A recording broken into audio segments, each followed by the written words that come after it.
astral projection. What is it? Is it different than an out-of-body experience? Be sure to watch the rest of this video to find out.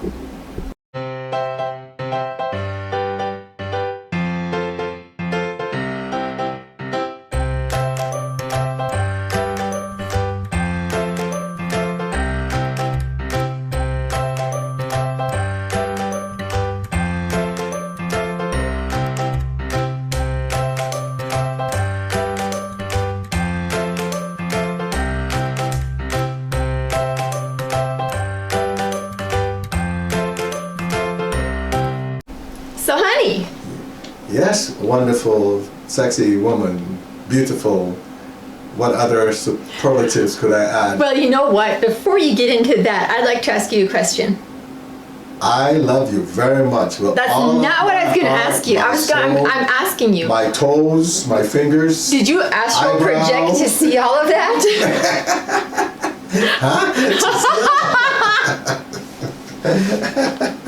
Okay. What? What kind of question is that? I want to know what astral projection is. I'm trying to get you on topic here. Oh. Astral projection. Yes.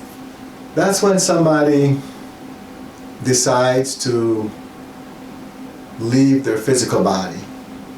Intentionally decide to do so. Just to let you know, you have your physical body, right? Right. You can feel that and everything else. One of the things that you'll probably hear people talk about is an etheric body.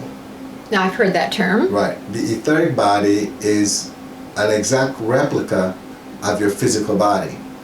Okay. It's right after your physical body. It's literally the next layer.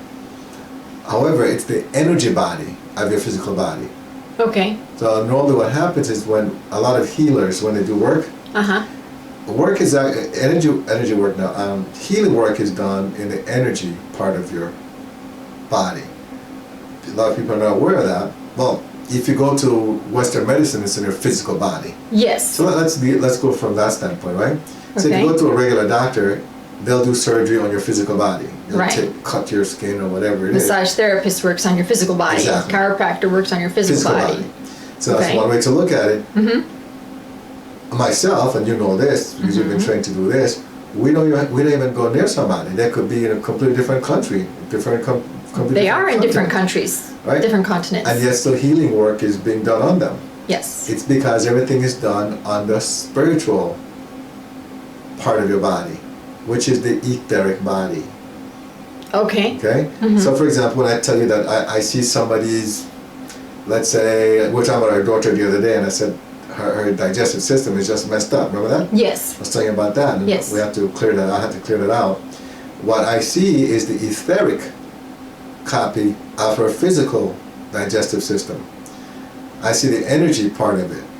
So the work is done on the energy side, not the physical, because of course I'm not where she is. Right. But by doing the work in the spiritual realm, of course, as we always say, everything starts in the spiritual. It then translates to the physical, and then that part of her system or body gets healed. Well, that same etheric body, which is the spiritual part of the body, can travel because it's energy. It can decide to just leave the physical side for now and go on its own journey. Now it doesn't decide that on its own, right? You have your mighty and presence that does that. So when that happens, it's called unintentional because you don't know that it's happening. That's what we call an out-of-body experience. Okay, so when it just happens, you're not trying to make it happen. That's when it's called out-of-body experience. Exactly. Okay. And that normally happens, it happens every night for most people because, as you know by now, we are prepared for every day the night before. Most of us don't remember that.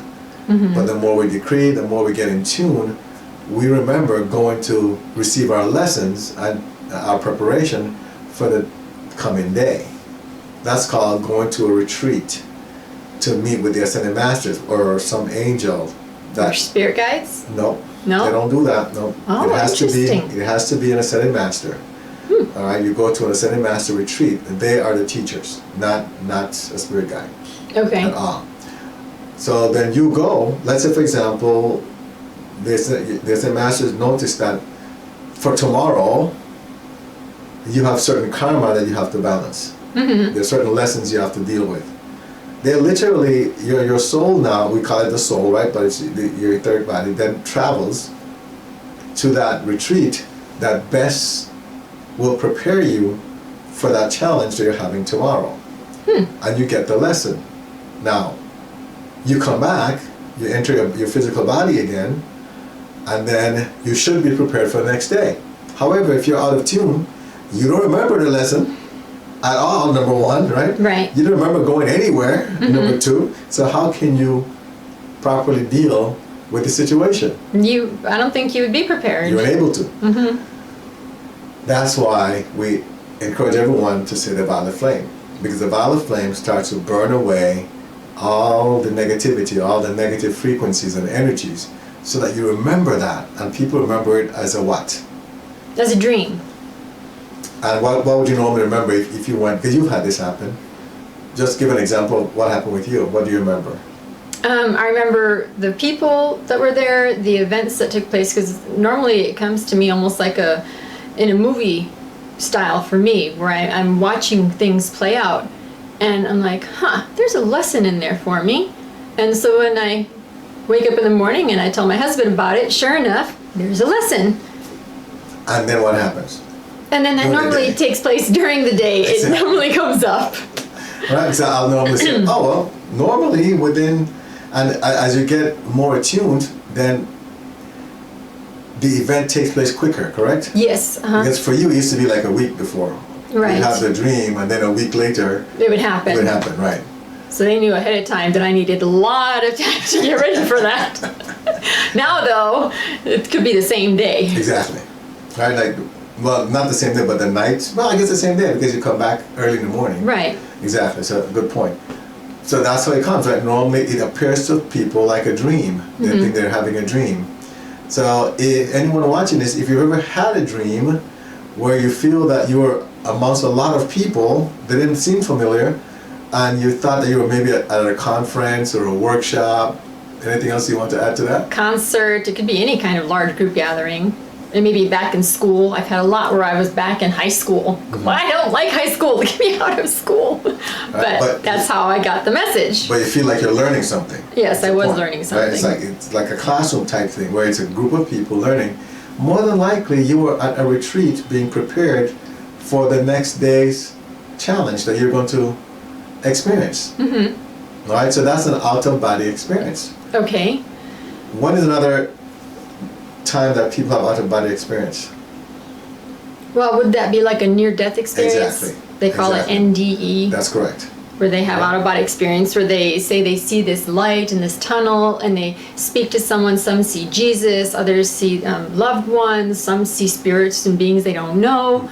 And the bottom line, though, is because it's called near-death or out-of-body experience, because they're sent back. They're like, you're not done yet. Go back.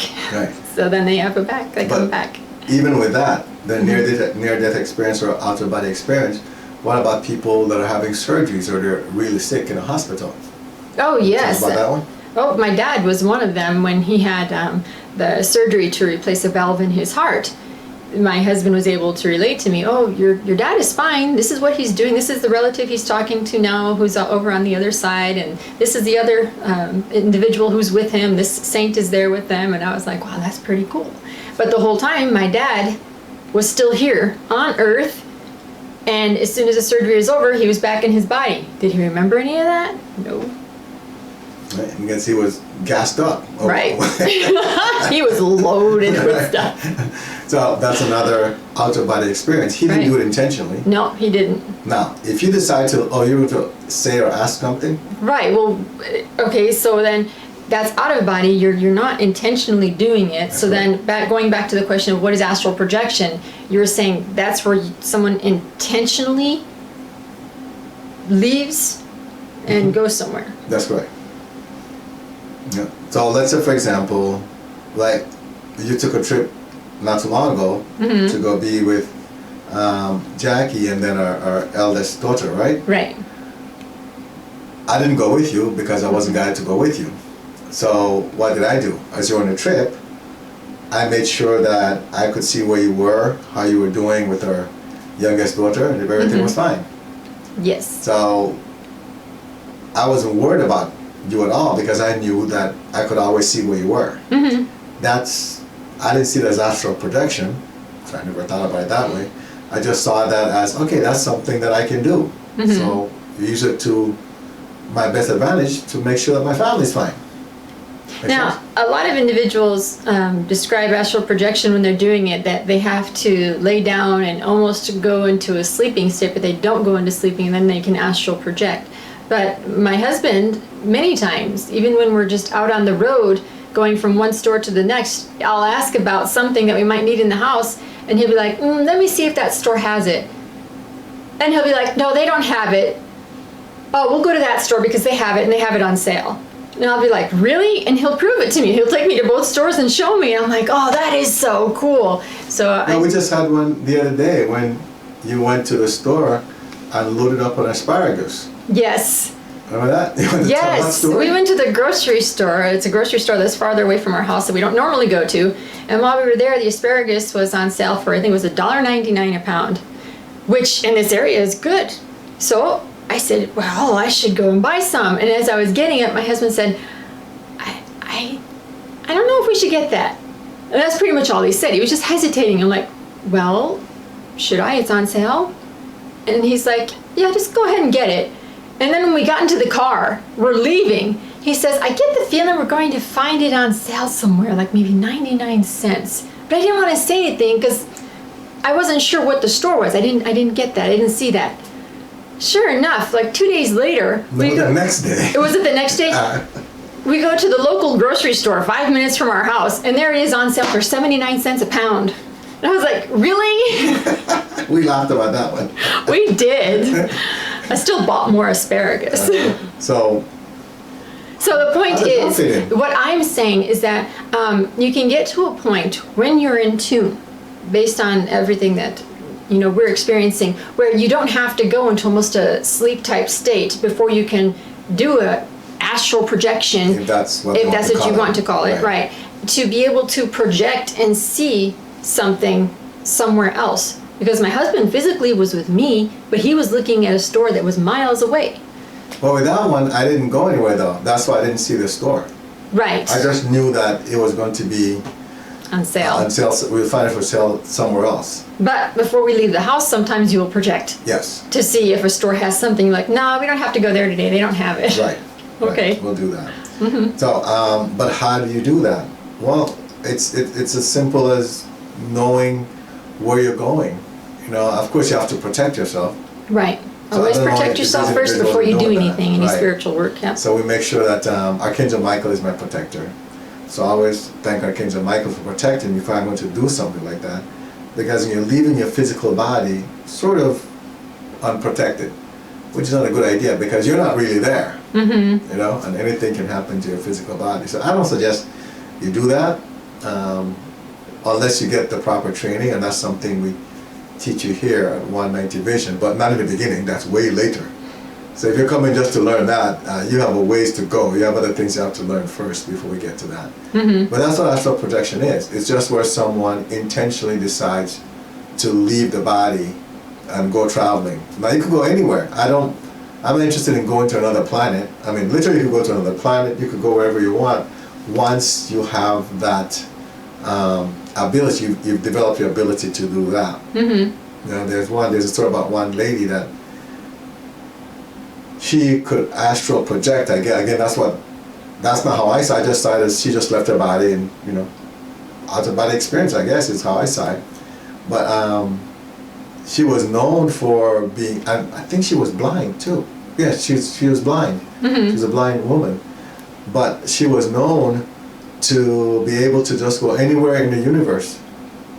And she could describe to you what she is seeing, even though she's blind. I think that's the case. Maybe she wasn't blind.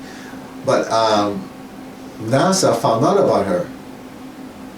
And they asked, well, how do we know that what you're saying is true? She said, well, it's up to you, but I'm telling you, I can go anywhere.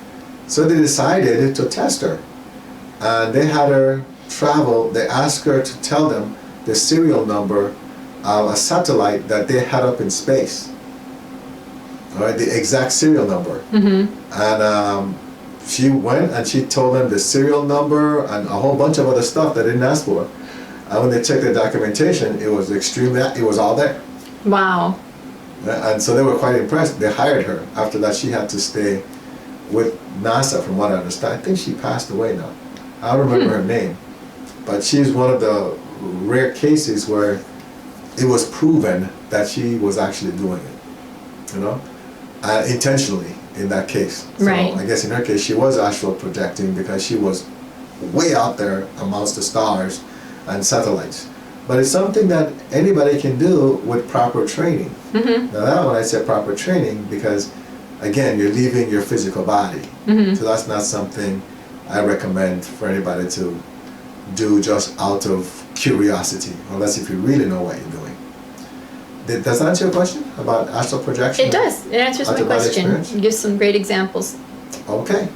Hopefully this video has helped you as well. Remember to subscribe and like this video. Join the Facebook group 190 Vision to connect with others on the same journey.